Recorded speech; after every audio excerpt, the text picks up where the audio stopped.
안녕하세요. 저는 두 딸을 둔 40대 후반의 여자입니다. 자식에게는 아무리 애정을 쏟아도 늘 미안한 게 부모 마음이죠.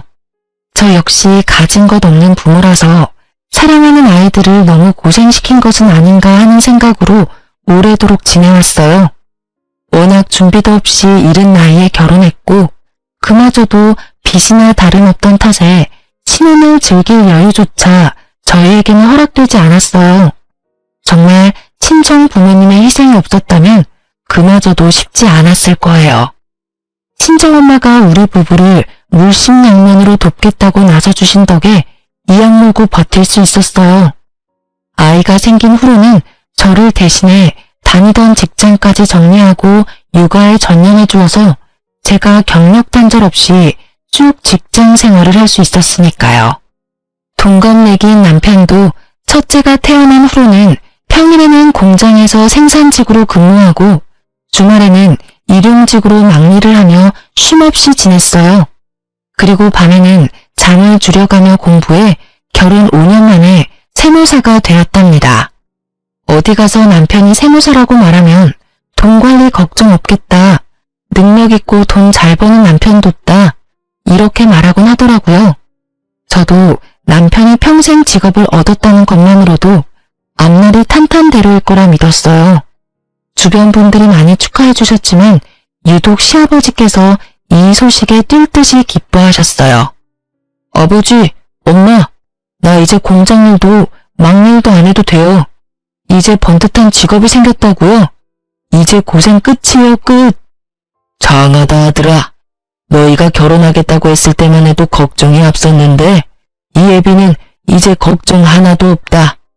재아가 너도 마음고생 많았다. 이제 행복할 일만 남았구나.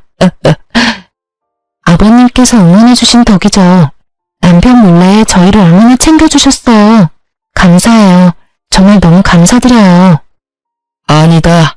부모가 돼서 너희를 더 챙기지 못해 늘 너희 볼 낯이 없었는데 이렇게 기쁜 소식을 전해주니 내가 우리 아들과 며느리에게 감사할 일이지. 그런데 행복한 일이 찾아오면 그에 반한 일도 겪기 마련인 걸까요? 남편이 세무사가 된 지 얼마 안 돼서 그렇게도 건강하시던 시아버지는 갑작스러운 사고를 당해 별세하셨어요. 앞으로는 좋은 일만 있으리라 믿었던 저희의 믿음은 시아버지의 별세와 함께 무너지고 말았죠. 좋은 소리는 다 듣는 남편의 직업은 그저 허울 좋은 하늘탈이가 되었어요. 시무와 시누의 뒷바라지를 하느라 모아놓은 돈 한 푼 없고 우리 가족이 쓸 생활비도 매번 부족해서 허덕였으니 말이에요. 시아버지의 사별로 홀로 서기를 해야 할 시어머니는 한 번도 자신의 힘으로 돈을 벌어본 적이 없어 무섭다는 이유로 사회생활을 하려고 하지 않았고 나이만 먹었지 여전히 철없이 구는 시니는 자신을 통제하던 시아버지가 없으니 물 만난 고기처럼 하루가 멀다 하고 사고를 쳐댔어요. 아이들이 커갈수록 돈이 많이 드는데 남편이 시댁 챙기겠다고 나서니 우리 가족까지 시댁을 위해 희생해야 했고 어쩔 땐 손해까지 감수해야 했어요. 거기다 시아버지가 세상을 떠난 뒤 그렇게도 자상하던 시모가 마치 다른 사람이라도 된 듯 돌변해서 목소리까지 커지니 감당이 되지 않았어요. 시아버지와 막 사별했을 당시는 시어머니께서 큰 슬픔에 빠져 걱정이 많았는데 마음을 추스르고 난 후에는 온 가족을 주무르려는 독재자에 불과했어요. 시어머니는 시아버지께서 살아생전에는 직장 생활을 하느라 시부모님을 잘 살피지 못하는 제게 바쁘게 일하니 괜찮다고 말씀하시곤 했지만 혼자가 되신 뒤부턴 저더러 이 세상 일은 다 너 혼자 하느냐며 갖은 구박을 하셨어요. 처음엔 혼자라 외로우셔서 그런가 보다고 생각했지만 날이 갈수록 심해졌고 저는 일을 쉬는 주말이라도 자주 찾아뵙기 위해 노력했죠. 하지만 막상 찾아뵈면 시댁에 집안일을 시키고 꼭 저더러 장을 봐오라고 시켰어요. 그런데 황당한 것은 장본값이 20만 원을 넘지 않는 날에는 뭘 해먹으라고 이 장을 보다 말았냐며 잔소리까지 들어야 했어요. 어느새 시어머니에게 우리 부부는 돈 나오는 기계가 되어버린 거예요. 이 문제로 우리 부부는 날이 갈수록 부부싸움의 횟수가 늘었고 그때마다 남편은 자신이 더 노력하겠다는 말뿐이었어요. 그럴수록 저는 화가 쌓여갔고 결국 참지 못하는 상황에까지 이르고 말았어요. 저희 부부를 대신해 아이들을 챙겨주는 친정 부모님께 경제적 여유가 조금 생긴 후에야 작지만 매달 용돈을 챙겨드릴 수 있었어요. 하지만 남편이 시댁을 챙기기 시작하면서 그나마 챙겨드렸던 용돈까지 줄였는데 나중에는 저더러 몇 달만 친정 부모님께 드리는 용돈을 끊자는 겁니다. 이게 말이나 되는 소리인가요? 시댁에 생활비 드느라 친정 부모님께 나가는 몇십만 원을 아까워한다뇨. 저는 결국 남편을 대신해 이 문제를 해결하기 위해 시댁에 찾아갔어요. 어머님, 연락도 없이 찾아와 이런 말씀까지 드리게 돼서 죄송하지만 남편이 챙겨드리는 생활비 대신 매달 용돈으로 드릴까 해요. 어머님께 드리는 생활비가 적은 금액은 아니라 기간이 길어지니 저희에게 부담이 돼서요. 제 말이 어머님께 서운함으로 남지는 않았으면 좋겠어요.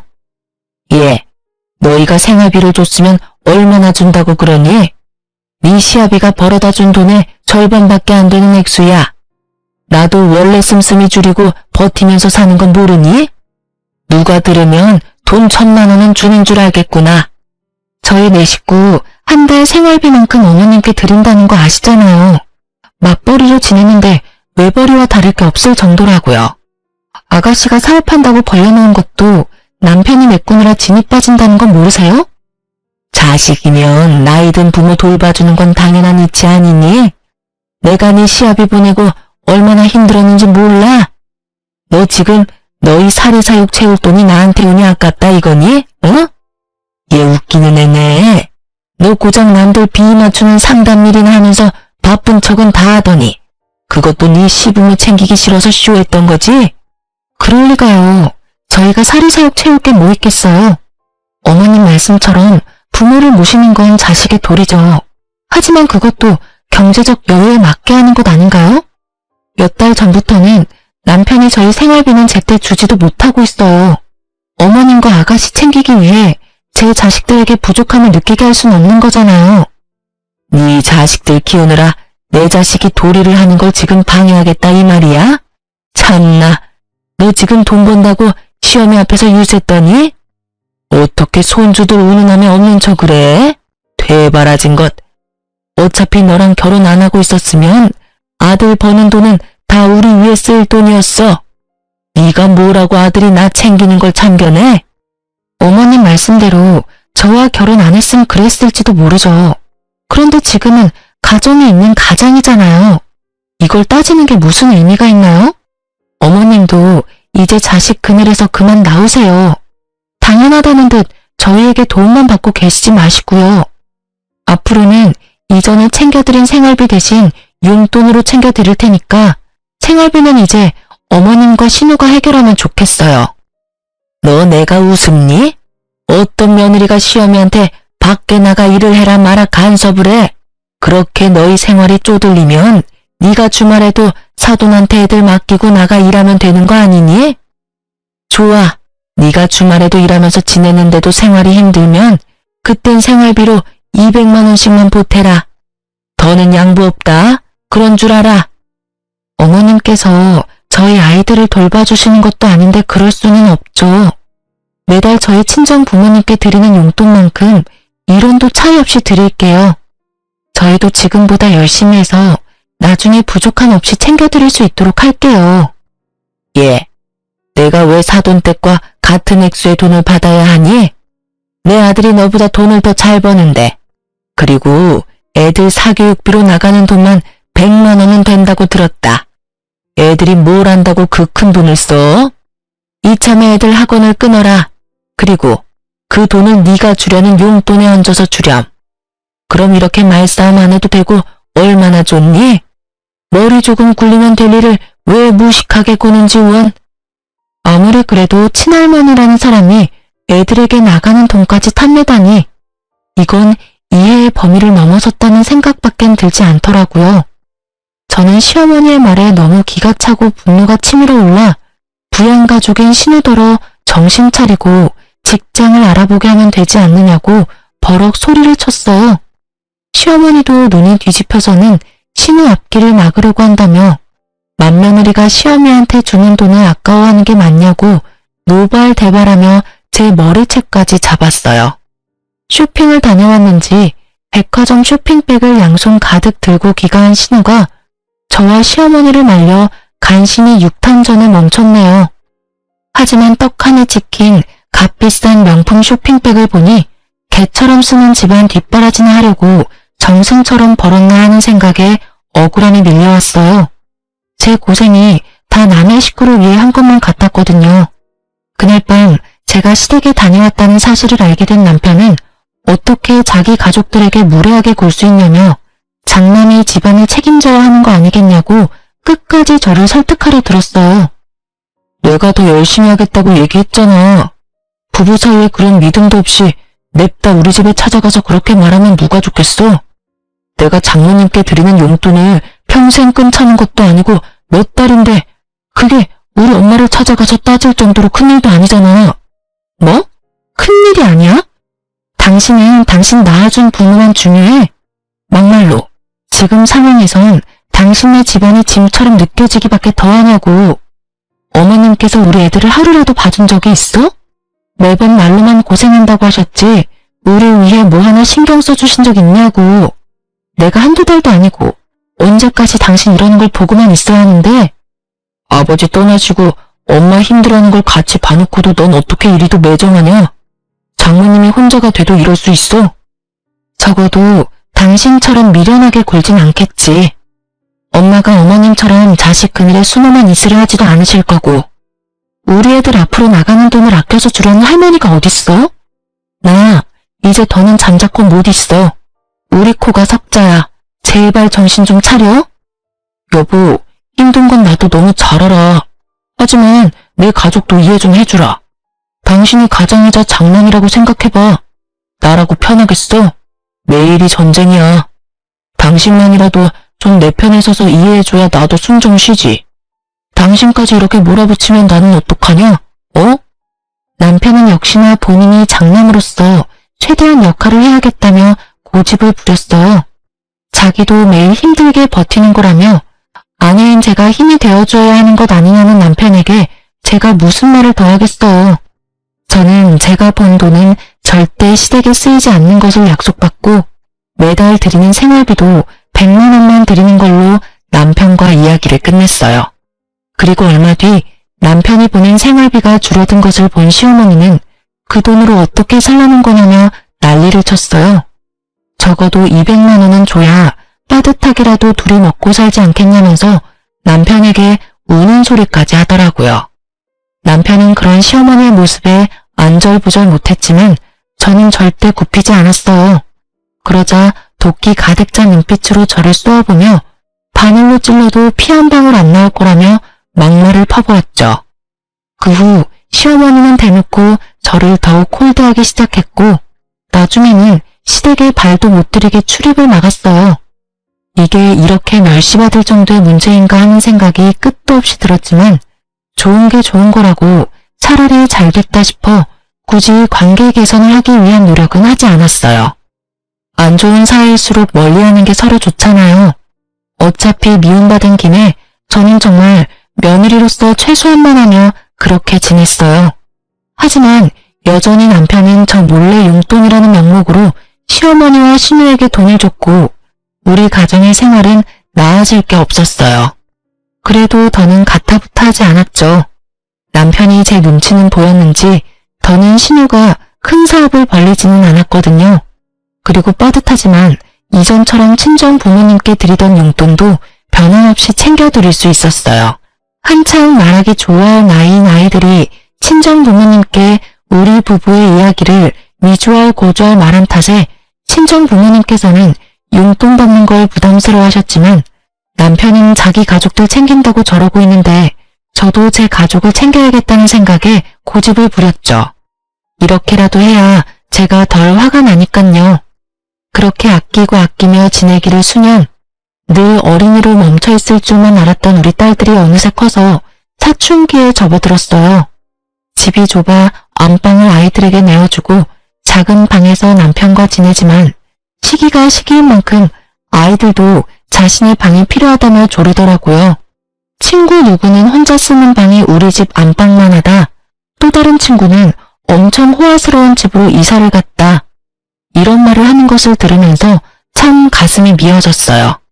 그 누구보다 열심히 살아왔음에도 아이들에게 더 나아진 것 없는 모습으로 그저 아이들에게 늘 바쁜 엄마가 된 것 같았거든요. 그래도 딱 하나, 제가 지금도 잘했다고 생각되는 한 가지는 그 힘든 와중에도 한 푼 두 푼 아무도 모르게 모았다는 것이었어요. 장장 20년이라는 세월 동안 말이에요. 없는 형편에 허리띠 졸라매고 살면서도 이 돈만큼은 없다고 여기며 지내왔거든요. 저는 다른 건 몰라도 앞으로도 이 허름하고 좁디 좁은 집에서 살지는 않아야겠다고 다짐했어요. 딸들이 더는 잘 사는 친구를 부러워하며 주눅들지 않았으면 했어요. 그래서 20년 동안 모으고 모은 돈으로 평생 살 괜찮은 집을 사야겠다고 결심하게 됐죠. 그 뒤로 저는 짬짬이 시간을 내서 이사 갈 집을 알아보러 다녔어요. 그렇게 지내기를 3개월, 드디어 제 마음속에 쏙 드는 집을 찾게 되었고 계약까지 하게 되었어요. 그리고 계약서를 받아온 그날 남편과 딸들을 거실에 앉히고 계약서를 보여주며 이사를 할 거라는 사실을 알렸죠. 아주 짧은 시간 장족이 맴돈 뒤는 기뻐 날뛰는 아이들의 모습을 볼 수 있었어요. 남편은 사실 여부를 몇 번이나 확인한 뒤에야 눈물까지 글썽이더라고요. 미련한 자신 때문에 늘 피해보는 가족에게 면목이 없긴 했는지 저를 부둥켜 안고는 자신이 고생만 시켰는데 제 덕까지 보게 되어 미안하고 고맙다면서 한참을 북받친 감정을 추스르기 바빴어요. 이사갈 새 집을 보러 간 날은 집을 샀다는 사실을 알린 그 주 주말이었어요. 초대하지 않은 사람과 함께 구경하러 가게 될 줄은 몰랐지만요. 이사할 집을 가보기로 하고 나갈 채비를 한참 하고 있을 때 갑자기 누군가 초인종을 눌렀어요. 네, 시어머니가 연락도 없이 대뜸 우리 집에 찾아왔던 거예요. 어떻게 알았는지 제가 구태여 말하지 않았음에도 제가 집을 샀다는 걸 이미 알고 계시더라고요. 더 웃긴 것은 저를 못마땅해 하며 시댁에 오지도 못하게 했던 분이 제 돈으로 집을 마련했다고 하니 어쩜 그렇게 다른 사람처럼 저를 대하시던지 남편에게나 보여주던 살가운 모습으로 제 이름을 사근사근 부르며 말하는데 당혹스럽기까지 하더라고요. 예, 지우 엄마야. 그간 고생 많았다. 우리 며느리가 이렇게 능력 있고 알뜰한 애였다는 걸 다시 한번 새삼 깨닫는구나. 어쩜 이렇게 기특한 며느리를 뒀을까 싶다니까. 어머님, 무슨 그런 말씀을 하세요. 이전엔 저를 그렇게나 미워하셨잖아요. 어머, 내가 언제 널 미워했어? 그냥 시댁을 챙기는 게 부담스럽다는 말에 내가 상처를 조금 받아서 서운했던 거지. 내가 섭섭한 마음에 내게 모나게 굴었던 점은 마음에 담아두지 말렴. 내가 생각해도 그때 내가 너무 어리석었다 싶어. 그래 엄마, 서운할 수 있지만 그래도 우리 다 가족인데 좋게 풀려서 다행이다. 엄마가 그렇게 먼저 말씀해 주시니까 지우 엄마도 마음이 좀 풀릴 거야. 우리 가족 화목한 분위기 너무 좋다. 이사 가려니까 가족 사이도 더 돈독해지려나 봐. 먼저 그렇게 말씀해 주시니 제가 몸둘 바를 모르겠네요. 그래도 용기 내서 좋은 말씀도 해주시고. 앞으로는 모나게 굴지 않으마. 내가 더 성숙하게 대했어야 했는데 그러지 못했어. 앞으로는 딸처럼 여기며 지내마. 너도 안 좋은 감정이 남아있다면 풀었으면 좋겠구나. 다 늙어서 나 챙길 건 우리 며느리랑 장남밖에 더 있겠니? 너희 부부가 노후를 보낼 소중한 공간이니 내가 꼭 한번 가보고 싶어서 이렇게 왔는데 불편해하지 않았으면 하구나. 그럼 어서 더 늦기 전에 출발하는 게 어떻겠니? 마음 같아서는 이 가식덩어리인 시어머니를 당장이라도 함께 갈 수 없으니 그만 돌아가시라고 말하고 싶었지만 이렇게까지 굽히는 모습에 꾹 참았어요. 저도 괜히 아이들 앞에서 시어머니에게 못되게 굴 수도 없었고요. 함께 저희 차로 새로 이사갈 집을 향해 가는데 차에서도 내내 우리 부부의 칭찬을 늘어놓기 바빴어요. 남편과 제가 궁합이 잘 맞아서 이렇게까지 성공할 수 있었다느니 제가 능력이 없다 했지만 실은 남편보다 훨씬 대단하다느니 그렇게 무시할 때는 언제고 이제 와서 왜 저러나 싶으면서도 나쁘게 말하지 않는 게 다행인 건가 싶기도 하더라고요. 그렇게 속에도 없는 제 칭찬을 늘어놓는 시어머니의 말을 듣다 보니 새 집에 도착했어요. 시어머니는 애들보다도 더 떨린다고 요란 법석을 떨었어요. 하지만 좋은 게 좋은 거라고 결혼 20년 만에 처음으로 저희 부부가 이사하는 거니 시어머니도 기대가 되나 보다 하고 넘겼어요. 집 내부를 살피는데 시어머니 눈이 반짝반짝 빛을 내며 구경하다가 갑자기 꼬치꼬치 캐묻기 시작하는 거예요. 그런데 사람이 참 이상하죠. 관심이라고 여기고 좋게 생각하려는데 자꾸 시어머니를 볼수록 싸한 기분이 드는 겁니다. 거기다 이 방은 이렇게 쓰면 좋겠고 가구는 이렇게 놓으면 딱 맞다. 저 방은 드레스룸으로 딱이다며 방마다 쓰임을 정하듯 말하면서 발코니까지 샅샅이 보더라고요. 오죽하면 둘째 딸이 시어머니에게 누가 보면 할머니가 이사오는 줄 알겠다. 할머니도 우리가 이사하는 게 그렇게 좋아? 라고 물어볼 정도였죠. 그 말을 들은 시어머니는 들뜨는 걸 어쩌겠냐며 호탕하게 웃으셨어요. 실로 새 집을 보고 돌아온 이후 큰 사건 없이 평안한 일상을 보냈어요. 시어머니가 저를 대하는 태도까지 시아버지가 살아계실 때처럼 살가워지더라고요. 그래서 집 구경을 갔던 날 느꼈던 그 불안한 기분은 틀어진 관계에서 비롯된 제 착각이었나 싶더라고요.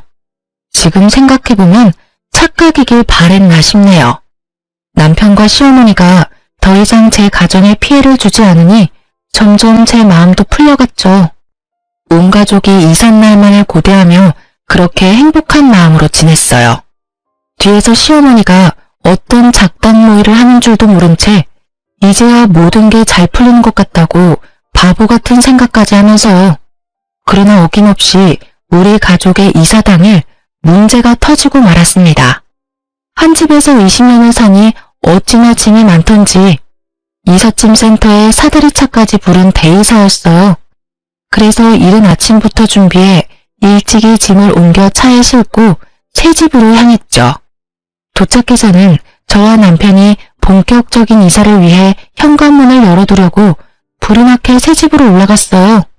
그러곤 들뜬 마음으로 현관 도어락을 누르는데 무슨 일인지 자꾸 틀렸다는 소리만 날 뿐 문이 열리지 않는 거예요. 남편과 저는 당황스러움을 감추지 못했어요. 저번 집 구경을 왔을 때 우리 가족만 알 수 있도록 비밀번호를 바꾸고 여러 차례 확인까지 했기 때문에 부동산에 물어볼 수 없는 노릇이었거든요. 남편과 제가 번갈아 해보았지만 굳게 닫힌 문은 열리지 않았고 5번 정도 틀리니 처음 듣는 소리가 한참을 울리다 멈췄어요. 그런데 그 소리가 멈추고 5분쯤 흘렀을까요? 절대 열리지 않던 현관이 안에 있는 누군가에 의해 맥없이 열렸고 곧 집에서 나온 사람을 보고 저는 기함했어요. 마치 자기 집인 듯 누가 이렇게 시끄럽게 하냐며 성이 잔뜩 난 목소리를 하며 나온 사람은 바로 신우이였죠. 그렇게 뻔뻔하게 우리 집에서 나와서는 한다는 말이 가관이었어요. 누가 아침부터 이렇게 시끄럽게 굴어? 뭐야, 오빠랑 새언니네? 이른 아침부터 무슨 일이에요? 남의 집 도어락은 왜 그렇게 눌러대서 사람 잠을 다 깨워요? 아가씨가 왜 내 집에서 나와요? 이게 다 어떻게 된 일이에요? 도대체 어떻게? 누가 보면 진짜 언니네 집인 줄 알겠네. 상황 파악이 안 되나 본데 지금 내 집에 쳐들어오려는 모양새인 거 모르겠어요? 그게 무슨 소리야? 분명 엄마도 우리가 이사올 새 집이라고 같이 구경까지 왔었는데 너 지금 이게 뭐 하는 짓이야? 어떻게 이렇게 앙큼한 짓까지 하실 수 있지? 어쩐지 사람이 갑자기 변하면 죽을 때가 된 거라던데 왜 그렇게도 미워하고 나에게 갑자기 태세 전환을 했나 했더니 이런 꿍꿍이었어. 아가씨, 당장 내 집에서 나가요. 나가라고요. 당신 그게 무슨 소리야? 꿍꿍이라니. 당신은 지금 상황 파악이 안 돼? 어머님이 우리랑 같이 구경하겠다며 왔던 날 다 이러려고 따라왔던 거잖아. 나한테 이빠른 소리까지 해대면서 띄워주고 안심시켰던 게 다 신우한테 우리 집 뺏어서 주려고 했던 거라고. 진짜 지긋지긋하다. 아가씨, 뭘 구경하고 서 있어요? 당장 짐 챙겨서 돌아가라니까요? 내가 왜 그래야 하는데? 여기 내 집이야. 내 집이라고. 세연이나 다시 그 허름하고 좁아터진 집으로 돌아가요. 내 집에 한 발짝이라도 들어오면 주거 침입으로 신고할 줄 알아? 감히 앞으로 내가 살 내 집에 쳐들어오려고? 어림도 없지. 신우는 자기 집이라며 우기면서 되려 그 집에 들어가려는 저를 주거 침입자 취급까지 해댔어요. 저는 그제야 이사집을 구경하러 온 날 시어머니가 따라와서 그렇게도 설레고 기뻐했던 이유를 알게 되었어요. 제가 말해주고 나서야 눈치를 챈 남편은 땅 꺼질 듯이 한숨만 푹푹 내쉴 뿐이었어요. 저는 참을 수 없는 분노에 휩싸여 무작정 시어머니에게 전화를 걸어 지금 이곳으로 오라고 노발대발했고, 그런 저에게 어떤 며느리가 시어머니를 오라가라 하냐며 제게 막말을 퍼부어댔어요. 하지만 저는 아랑곳하지 않고 신우에게 신우가 길바닥에 나앉는 꼴을 보고 싶은 게 아니라면 당장 오라고, 30분 안에 오지 않으면 그땐 경찰 부르겠다고 따졌어요. 시어머니는 그래도 자기 딸이 쫓겨날까 걱정은 됐는지 정말 딱 30분 만에 오더라고요. 저는 시어머니를 보자마자 어떻게 된 일인지 직접 자초지종을 설명을 하고 언성을 높였어요. 염치 없는 사람으로 치자면 따라올 자가 없을 정도인 시어머니는 이 상황에서도 당황스러운 기색조차 없이 되려 저를 향해 소리를 지르기 바빴어요. 이 멍청한 거사, 딱 보면 모르니? 불쌍한 내 딸, 결혼 전에 좋은 집에서 좀 살아보라고 한 게 뭐가 그리 불만이라고 날 여기까지 불러내? 어머님, 아무리 그래도 제 남편도 어머님 아들이고요. 저와 아이들도 어머님의 가족이에요. 그런데 도대체 왜 저희에게 이렇게까지 하시는 건데요? 제가 20년을 꼬박 모아서 태어나 처음으로 산 집이에요. 그런데 이런 식으로까지 회방 놓고 싶으세요? 제발 좀 이제 각자 도생하자고요. 이것이 뭐 잘났다고 큰 소리야? 그래, 내가 너희 좋은 새 집에서 사는 게 배 아파 못 참겠어서 40이 넘어서도 부모 밑에 있는 가여운 내 딸 좋은 집에서 살라고 너희보다 먼저 들어가서 진을 치고 있으라고 시켰다. 그게 왜? 이 집안 가장인 내 아들 덕존 동생이 보면 어떠니? 어머님께서 어머님 아들 앞길까지 맡고 계시는 걸 왜 모르시냐고요. 아니면 정말 남편이 저랑 이혼이라도 하고 우리 애들이 멀쩡한 부모랑 찢어졌으면 싶으신 거예요. 그리고 이 집은 제 명의 제 집이에요. 아가씨가 이렇게 먼저 들어와서 진을 치고 있는 건 무단 침입이라고요. 그래서 지금 네 신우를 신고라도 하겠다 그 말이냐? 응? 이 열빠진 것. 내가 바라는 건 별거 없어. 내 딸이 나랑 분가하면 네가 그렇게 목에 핏대 세워가며 말렸던 생활비를 더 요구할 명분이 생기는 거 아니겠니? 그러게 그냥 좋게 생활비 주지 그랬어. 아니면 지금이라도 더 올려주던가. 그럼 내가 우리 딸 구슬려서 짐 빼마. 지금 고작 생활비 더 받으려고 이런 비상식적인 일까지 벌이셨단 말씀이세요? 신우에게 이러라고 지시한 것도 전부 어머님이시고요? 뭐야? 비상식적? 눈이 뒤집혀 베는 게 없니? 말하는 꼬락서니가 천박해도 너무 천박해. 내 몫을 챙기기 위해서 못할 건 또 뭐니? 모든 수단을 가리지 않았을 뿐이다. 그리고 되바라진 너도 본때를 좀 보여줘야 기어오르지 않을 거 아니냐? 이게 다 너 하나 때문에 벌어진 일이야. 시어머니는 이 모든 일을 생활비를 더 받기 위해 저질렀던 거였어요. 다 저 때문에 벌인 일이라고 잡아떼는데 정말 기가 차서 입이 다물어지지 않더군요. 신우가 우리 집으로 들어온 게 전부 시어머니가 이 집에 눌러앉아 있으면 다 신우 것이 된다고 꼬셨고, 멍청한 신우는 자신에게 집이 생긴다는 말에 살이 분간 못하고 신나서 자기 짐을 풀고 지내고 있었던 거죠. 그런데 더 문제는 이삿짐센터 직원들이 더는 지체할 수 없다고 어떻게 할 거냐며 불만을 토로하기 시작한 거예요. 신우는 이때다 싶었는지 깨끗하고 넓은 이 집이 마음에 쏙 든다고 절대 나갈 수 없다며 들어누워 시위까지 벌이는 겁니다.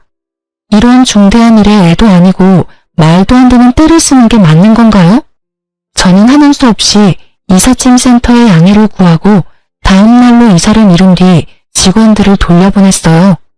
그리고 시어머니와 시누에게는 내일 짐 풀기로 했으니 오늘 중에 당장 이 집에 있는 시누의 짐을 전부 빼서 시댁에 다시 가져다 놓으라고 엄포를 놓았죠. 하지만 저를 우습게 하는 시누와 시누는 제 말에 콧방귀 끼며 안 빼면 어쩔 거냐고 비아냥대기까지 했어요. 정말 머리가 지끈거리고 심장이 터질 것처럼 화가 치솟았는데 더욱 저를 미치게 만드는 건 이 상황에서도 여전히 큰 소리 한번 제대로 못 치고 입을 꾹 다물고 있는 남편의 모습이었어요. 내가 이런 꼴이나 보자고 이런 정신 빠진 시댁을 가족이라고 뒀나. 부당한 대우에도 부모라고 입 한 번 뻥긋하지 못하는 덜 떨어진 남편을 앞으로 뭘 믿고 살아야 하나 하는 생각들이 물밀듯 밀려왔는데 하필 그때 눈치 없이 떠든 신우의 혼잣말이 제 귓속에 꽂혔어요. 난 비위나 맞추며 굽신대는 일하면서 번 돈으로 집 마련한 게 뭐 자랑이라고 나더러 나가라 말아. 자기가 내 오빠 아니면 능력 있는 남자를 만날 수나 있는 줄 아나. 우리 오빠가 세무사가 됐으니까 푼돈이라도 한 푼 두 푼 모아서 이 집 산 거면서 원래 없이 살았으니까 주제에 맞게 그 집에서 쭉 살지 무슨 이사를 하겠다고. 저는 신우의 말에 머리보다 몸이 먼저 움직여 신우의 머리채를 잡고 말았어요.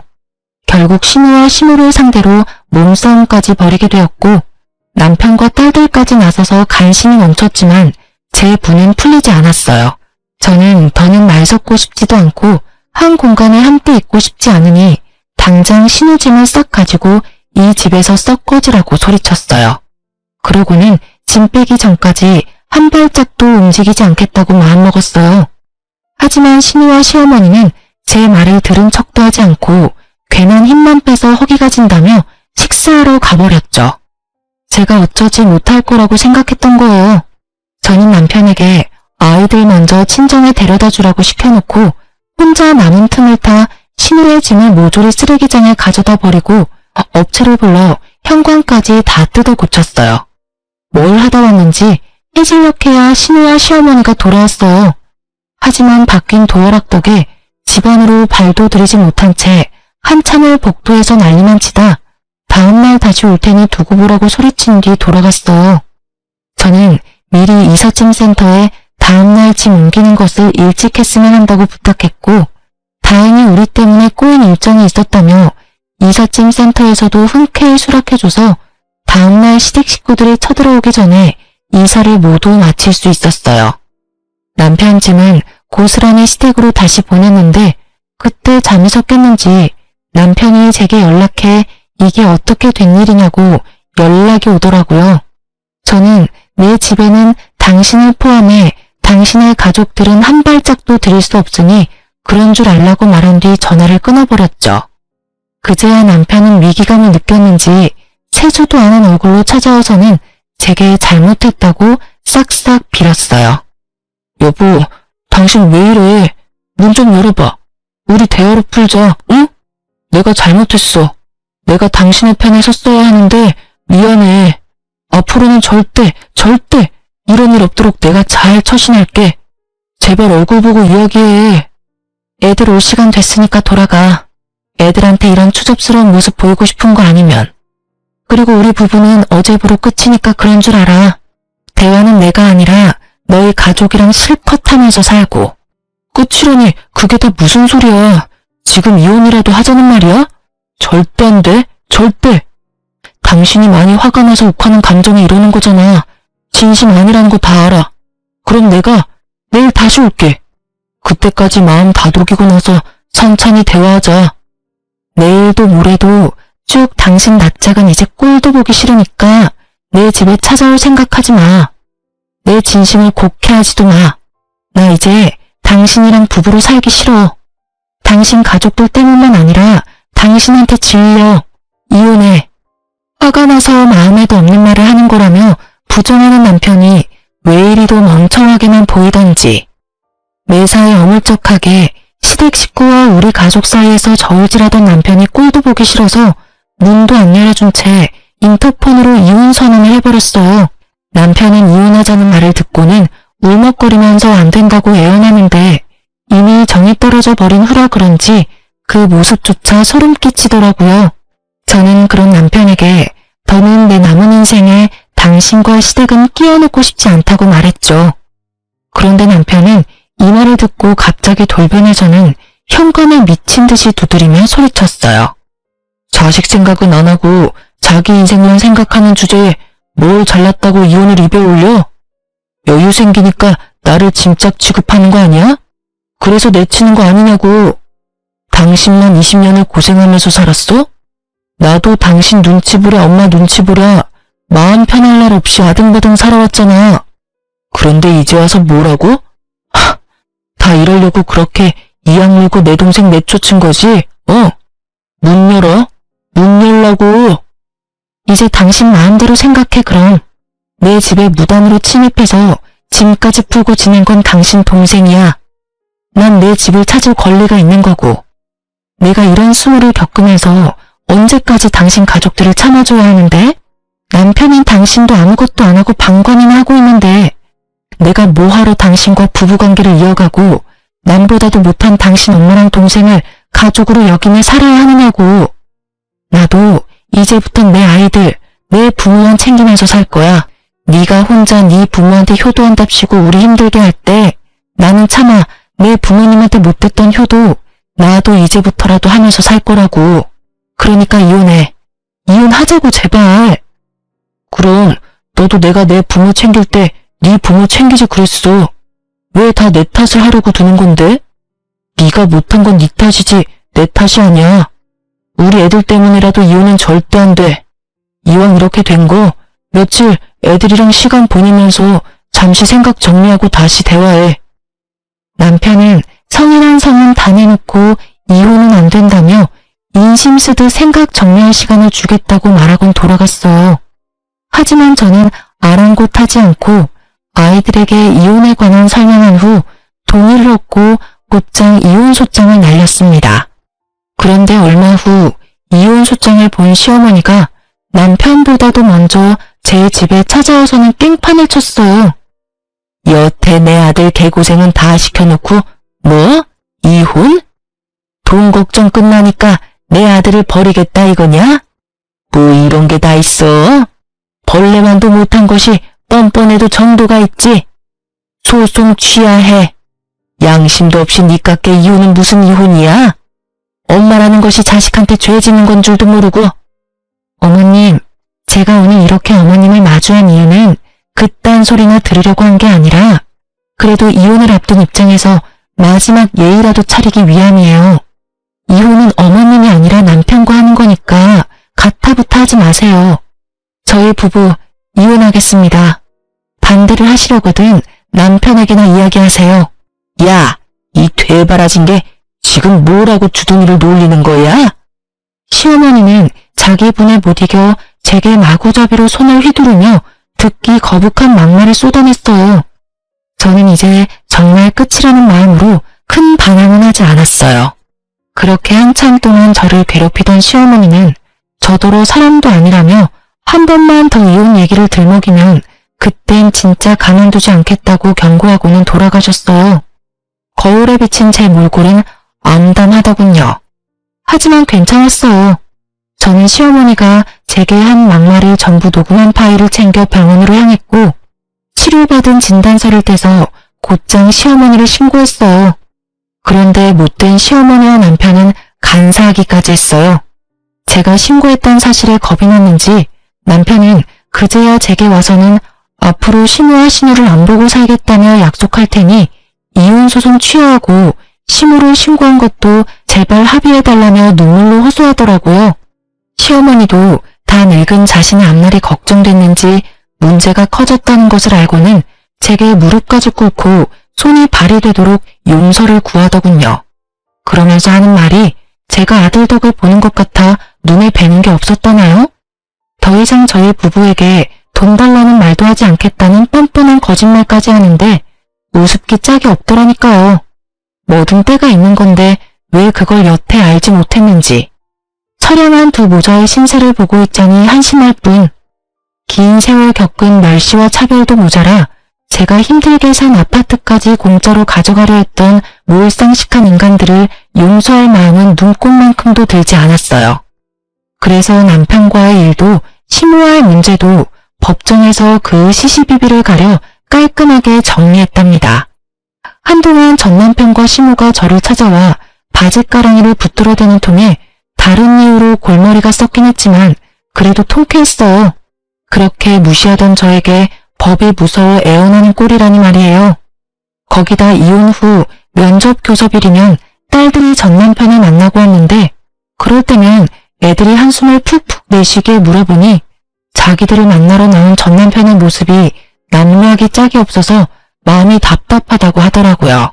그런데 나중에야 전남편이 왜 그런 꼴을 하고 나오는지 알게 되었어요. 그게 전부 딸들에게 동정을 사기 위해 쇼를 벌인 것이었죠. 아이들과 있을 때 전남편이 신우와 통화를 하고 온 적이 있는데 애들 앞에서 좀 불쌍하게 보여야 애들이 엄마한테 다시 합치면 안 되냐며 말할 거고 애들 부탁이면 애 엄마도 들어준다며 김칫국 시원하게 마신 둘이었어요. 그 통화 내용을 들은 딸들은 그 후로 전남편에 대한 마음이 돌아서서 전남편을 보고 싶어 하지도 만나지도 않았어요. 연락도 하지 않을 정도로 큰 실망을 하게 된 거죠. 결국 전남편은 괜한 꾀만 부리다 자식들과도 멀어지게 된 거예요. 지금은 제 노력으로 얻은 이 집에서 딸들과 복닥거리며 행복한 나날을 지내고 있어요. 긴 세월 텔레마케터로 일한 덕에 얼마 전 좋은 곳에서 스카우트 제의라는 것도 처음 받아보았네요. 막 이혼했을 당시는 벌이가 넉넉지는 않아 여전히 아끼며 지냈는데 이 기회를 잡아 꽤 높은 직위로 진급까지 한 거 있죠. 이제는 그 누구도 제게 무능하다고 손가락질 못할 만큼 능력 있는 엄마가 되었어요. 아이들에 대한 걱정이 많았지만 제 걱정이 무색할 정도로 우리 아이들은 밝고 씩씩하게 자신들의 삶을 개척해 나가는 중이랍니다. 이전과는 달리 가장의 위치에서 딸들을 믿어주고 또 온전히 응원할 수 있는 이 생활이 참 꿈만 같네요. 앞으로도 아빠의 빈자리가 느껴지지 않도록 저는 제 위치에서 아이들과 저 자신을 위해 열심히 그리고 행복하게 지내고 싶어요. 지금부터 시작되는 인생 2회차는 더없이 보람차고 멋들어지게 살아보려 하니 많은 응원 부탁드립니다. 모두 행복하세요.